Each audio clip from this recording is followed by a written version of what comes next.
Yo, what's going on, boys? Just got done with some legs, did some like a 5-minute Stairmaster warm-up, went into squats and deadlifts, did some isolations for legs, then went in and did a mile run, and finished up with another 20 minutes of incline walking. So it's pretty good. I want to talk about extreme ownership. I was at work today and they were handing out some books, and one of them was Extreme Ownership by Jocko. Now I have his other book, Discipline Equals Freedom, right? And I was like, hey, that sounds like a great book. It was free, why not? So picked that one up, and it just got me thinking, full extreme ownership, what does that mean? So let's break it down just for a second.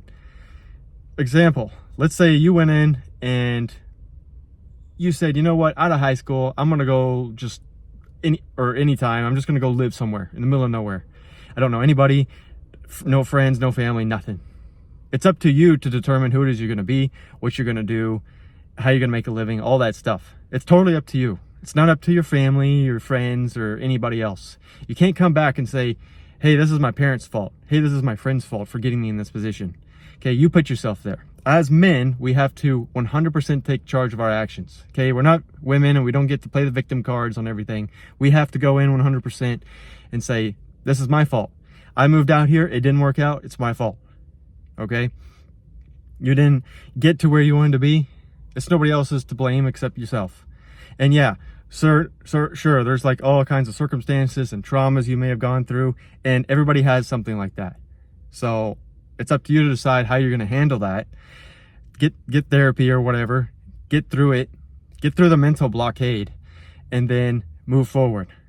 A lot of the mental blocks really is just self-limiting beliefs or fear of actually success. So either the fear of failure, the fear of success, it's maybe something you went through in high school, rejection, that kind of thing. Maybe you don't have enough self-esteem in yourself. Maybe you look at yourself in the mirror and you hate the way your body looks. Maybe you need to hit the gym. Wink, wink, right? So there's all kinds of stuff to get you to that state of extreme ownership. And I haven't read the book yet, so I'm not exactly sure what is in there, but just me thinking about what extreme ownership is it's taking 100% accountability for your actions, to have the discipline to get things done. But then when things don't go right, you have to take responsibility for even those actions. Does that make sense? Otherwise, what are you doing? You know what I mean? And I think as men, like, that is the pinnacle of just, wow, like, that's who I want to be. Why don't you guys strive to be like that? To be the best, right? To be the first person in your family that went to college. To be the first person that said, hey, you know what? I'm immigrant here, and I'm going to be the best. And I'm going to make a legacy for my life and for my family following, right?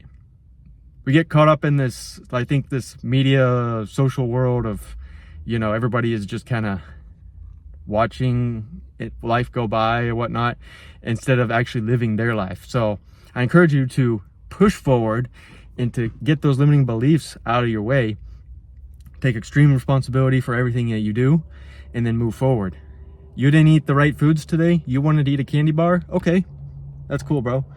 Like, I like candy bars, and I mean, if you're gonna track it, I would track it, but I wouldn't just go in and just eat candy bars. You know what I'm saying? So where's your extreme ownership in that? Hey, I don't feel good tomorrow. Whose fault is that? Was that your friend's fault because they were pressuring you? Today, here's a perfect example. We were out and we were at work, and they were doing some event and they had pizza there, and they're like, hey, you want some pizza? And I'm just like, I'm good.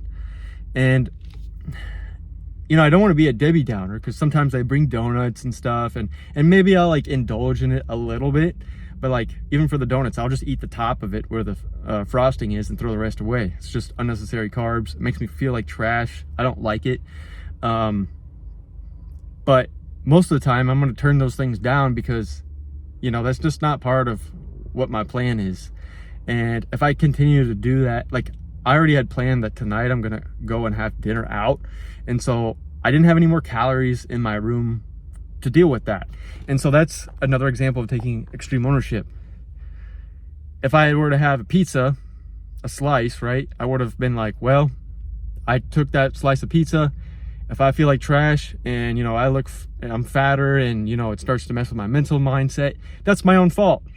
I don't have anybody else to blame. I don't have my coworker to blame because they told me, hey, you should have a piece to be cool in with the crowd. That's like drinking, guys. I've never drank alcohol in my life and don't ever intend to.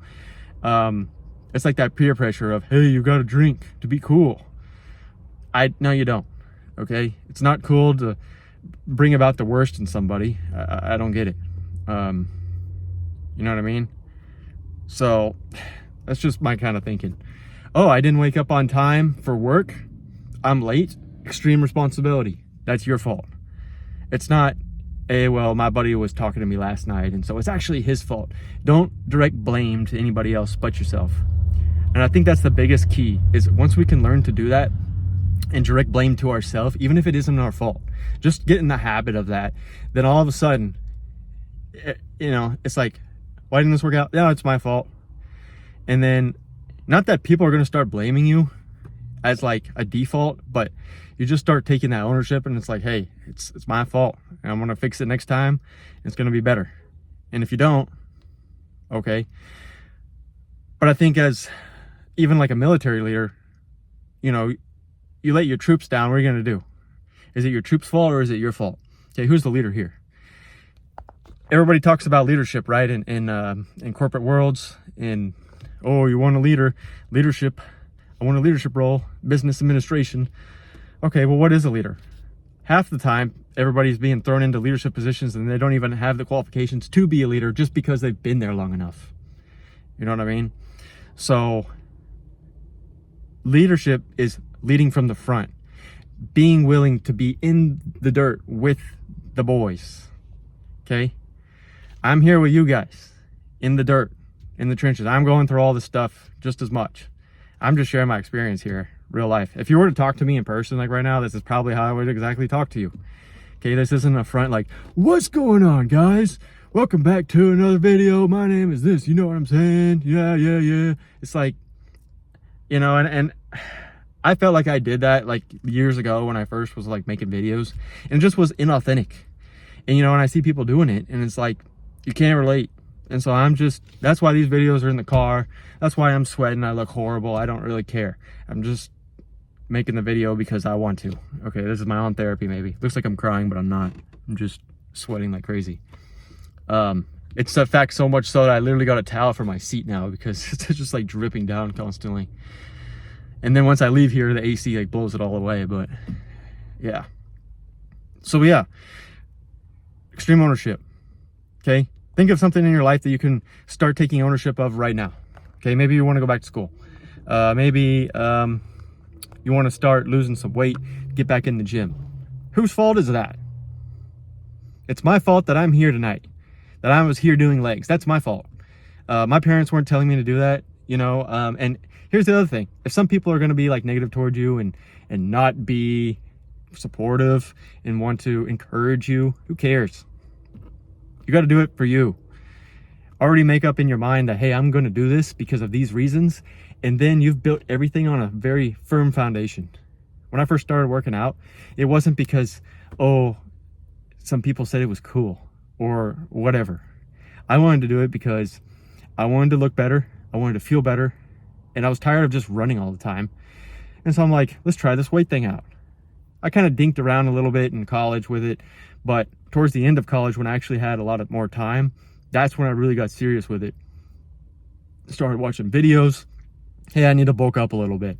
I don't really like the term bulking up and cutting and stuff. I think just slight calorie increase and decrease and kind of just maintained on autopilot, you know, with your calories, will be a lot better than just getting fat and then getting thin and then losing everything and thinking you just lost a bunch of weight when all it was just water. You know, so keep that in mind. But we're starting to get a little long here today. That's what I got for you. I'll see you in the next video. In a world full of fakeness and deception, keep dominating your reality. I'll talk to you all later. Bye-bye.